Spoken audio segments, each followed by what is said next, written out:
अस्सलाम वालेकुम। Welcome to another biology lecture. और आज के इस लेक्चर के अंदर हम ग्रोथ इन बैक्टीरिया के टॉपिक को डिस्कस करेंगे।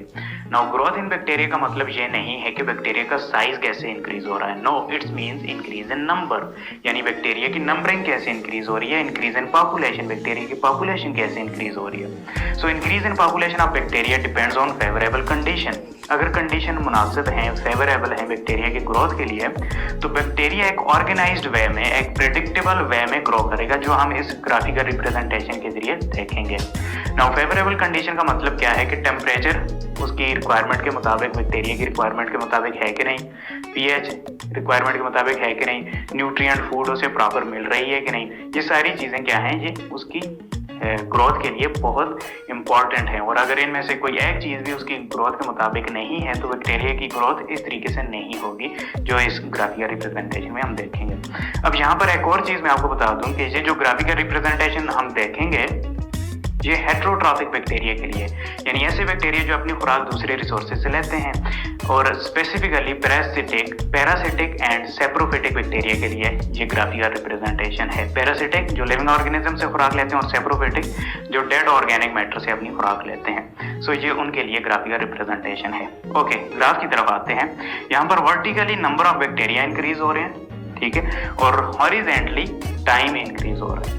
सो टाइम के पास होते होते बैक्टीरिया की ग्रोथ में जो इंक्रीज और डिक्रीज आ रहा है, वो इस ग्राफ के जरिए हम देखेंगे।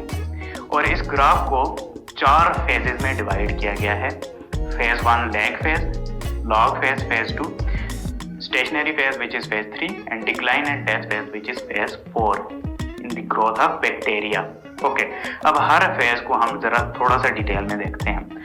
लैग फेज जो कि फर्स्ट फेज है बैक्टीरिया की ग्रोथ में, लैग का मतलब क्या होता है, वक्फा। सो फर्स्ट फेज में क्या होता है, bacteria adopt to new environment. यहाँ पर देखिए बैक्टीरिया का ग्राफ बड़े स्लोली ऊपर जा रहा है, बल्कि आप समझ लें कि एक स्टेशनरी फेज में ही है, बहुत स्लोली ऊपर जा रहा है। सो थोड़ा सा फेज जो होता है बैक्टीरिया का, वो क्या होता है, लैग फेज होता है, उसमें वक्फा कर रहा होता है बैक्टीरिया। क्यों? क्योंकि न्यू एनवायरनमेंट को अडॉप्ट करने की कोशिश कर रहा होता है, उसमें नए एंजाइम बिल्ट हो रहे होते हैं, जिस फूड से अपनी वो खुराक लेगा, डाइजेशन लेगा, उसके मुताबिक एंजाइम डेवलप करता है ताकि उसे डाइजेस्ट कर सके। और इसे हम प्रिपरेटरी फेज भी बोलते हैं, यानी प्रिपेयर कर रहा होता है बैक्टीरिया अपने आप को। So this is what we called lag phase. फिर उसके बाद स्टार्ट होता है लॉग फेज, जिसे लॉगरिथमिक से निकला है, और एक्सपोनेंशियल फेज भी बोलते हैं। और एक्सपोनेंशियल, अगर आप मैथ के स्टूडेंट हैं तो अच्छी तरीके से जानते होंगे, multiplication of the same factor बोलते हैं। यहाँ पर फैक्टर क्या है, बैक्टीरिया है, तो बैक्टीरिया की मल्टीप्लिकेशन हो रही है, तो इसलिए इसे लॉग फेज बोलते हैं। So bacteria increase in number very rapidly. Log phase में क्या होता है, बैक्टीरिया नंबर में बहुत स्पीड से रैपिडली इंक्रीज कर रहा होता है। यहाँ पर देखिए एकदम से ग्राफ ऊपर जा रहा है, बैक्टीरिया की नंबरिंग इंक्रीज हो रही है। कैसे इंक्रीज होती है, बाइनरी फिशन के जरिए डिवीजन हो रही है, ठीक है। एक सेल 2 में डिवाइड होते हैं, 2 से 4 बनते हैं, 4 से 8, 8 से 16, और इस तरीके से इंक्रीजिंग नंबर होता है। और बहुत कम टाइम में ये बहुत ज्यादा मिलियन ट्रिलियन की तादाद में ये बैक्टीरिया हो जाते हैं। और अगर इनकी ग्रोथ चलती रहे तो बहुत कम तादाद में जितने बैक्टीरिया होंगे पूरी दुनिया की सरफेस को कवर कर लें, ठीक है, इतनी जल्दी इनकी ग्रोथ हो रही है।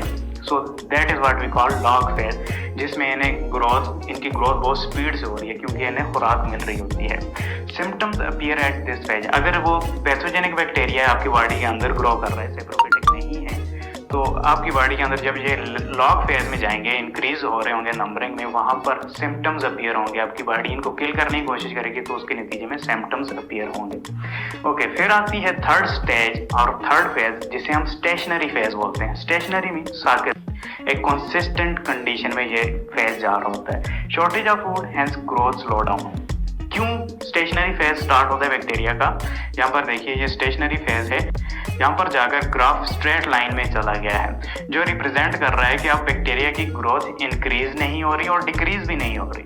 और ऐसा क्यों होता है कि फूड की कमी हो जाती है, जिस चीज़ से वो खुराक ले रहे होते हैं उसमें वो सेल्स डाई होना शुरू हो जाते हैं, और उससे मज़ीद खुराक नहीं ले सकते, जो उसे ये ऑलरेडी कंज्यूम कर चुके होते हैं। सो फूड की कमी होना शुरू हो जाती है, जिसकी वजह से इनकी ग्रोथ स्लो डाउन हो जाती है। कुछ बैक्टीरिया मरना भी शुरू हो जाते हैं खुराक न मिलने की वजह से।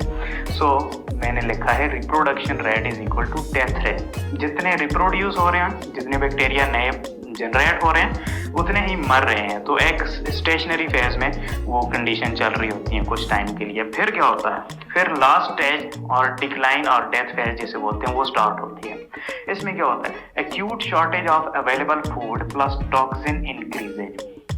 एक्यूट शॉर्टेज, एकदम से खुराक की कमी आ जाती है बहुत ज़्यादा, जहाँ से ये खुराक ले रहे होते हैं, ठीक है। अवेलेबल फूड इनके लिए कम हो जाता है और साथ में बैक्टीरिया जो डेथ हो रही होती है उसके नतीजे में टॉक्सिन की सिक्रेशन भी हो रही होती है। बैक्टीरिया खुद ही कुछ ऐसे सब्सटेंसेस सिक्रेट कर रहे होते हैं जो बाकी जो लिविंग बैक्टीरिया उनके लिए नुकसानदेह होते हैं, उनकी ग्रोथ के लिए।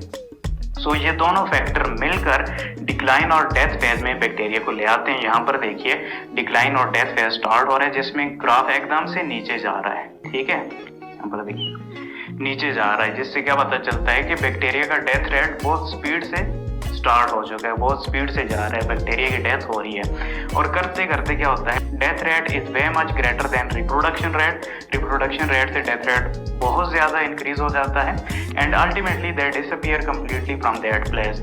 और करते करते तकरीबन बैक्टीरिया उस प्लेस से बिल्कुल मर जाते हैं, ख़त्म हो जाते हैं, क्योंकि वहाँ से फूड की शॉर्टेज हो जाती है। और ये हेटेरोट्रॉफिक बैक्टीरिया अगर इन्हें खुराक नहीं मिलेगी तो ये डेफिनेटली ये सर्वाइव नहीं कर सकेंगे, ये अपनी खुराक खुद तो नहीं बना सकते।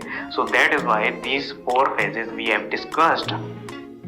जिस लैग फेज आ जाता है जो कि एक प्रिपरेटरी फेज होता है, फिर लॉग फेज होता है जब बैक्टीरिया प्रिपेयर हो जाते हैं तो एकदम से उसकी नंबरिंग इंक्रीज होती है, फिर स्टेशनरी फेज आ जाता है, डेथ रेट और रिप्रोडक्शन रेट बराबर हो जाता है due to the shortage of food, और फिर डिक्लाइन फेज आ जाता है जिसमें एक्यूट शॉर्टेज ऑफ फूड, बिल्कुल फूड की शॉर्टेज हो जाती है और साथ में टॉक्सिन वगैरह बैक्टीरिया की सिक्रीशन से जो रिलीज होता है वो उसकी डेथ का बायस बनते हैं। करते करते बैक्टीरिया बिल्कुल डिक्लाइन फेज में चले जाते हैं। अगर इस स्टेज में बैक्टीरिया किसी और सोर्स ऑफ फूड में चले जाते हैं तो वहां पर दोबारा से ये अपना फेज स्टार्ट कर लेंगे। So that's all for today lecture. Hopefully आपको मेरा ये लेक्चर समझ में आया होगा। नेक्स्ट लेक्चर तक के लिए मुझे इजाजत दें।